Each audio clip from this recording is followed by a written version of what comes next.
Crazy Rocket, now available on PMBet. Bwana vipi ndugu yangu?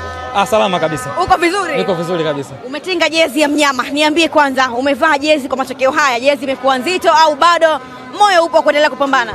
Moyo upo kuendelea kupambana. Moyo upo kuendelea kupambana, hatujakata tamaa. Tuna dakika 90 nyingine za kupambania.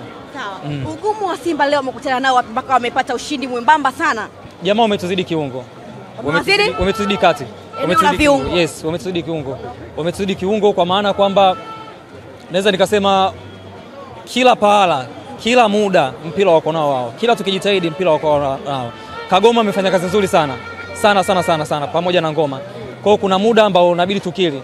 Wako vizuri, wanacheza kitimu, wanaanza mashambulizi kuanzia mwanzo mpaka mwisho, wako pamoja, wanaenda wote wanarudi wote. Kwa hiyo wametuzidi kiungo kwenye siku ya leo. Pengine ni kama wamewasurprise kwa namna ambavyo wamekuwa wakionyesha performance yao uwanjani. Mimi mwenyewe nimekuwa surprised, sikutegemea kwa sababu ni watu ambao wanaonyesha wametusoma vizuri na wanajua mapungufu yetu.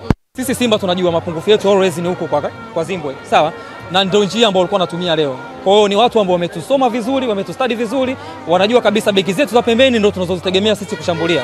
Kwa hiyo na advantage bora Kapombe kuna muda wanarudi, lakini kwa Zimbwe inakuwa ni mzito kidogo kwenye kurudi. Kwa hiyo walikuwa wanapita huko kwa Zimbwe.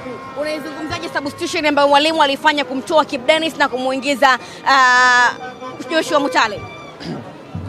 Ile sababu lazima kuifanya hiyo sababu mpaka sasa hivi sielewi kwa sababu ambayo sisi wote tulikuwa tunaiona ilikuwa ni Hawa. Ile ndio ilikuwa sababu ambayo sisi tulikuwa tunaiona kwa sababu yeye mwenyewe kuna muda alikuwa anaomba pia kutoka, lakini kwa Kibu ni mpambanaji, wote tunajua. Dakika 20, dakika 60, hata kama dakika 120, Kibu wewe muweke kwenye mpira atatusaidia. Kwa hiyo ile sababu nimekuwa surprised mimi mwenyewe kwake pia.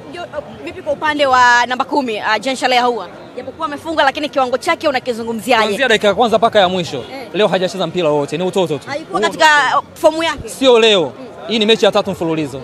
Tukianzia Al-Masri zote mbili na kuja hapa. Hamna kitu. Yaani tunahitaji mpate namba 10. Tunamhitaji Faisali. Faisal Salum. Tunamhitaji Faisali.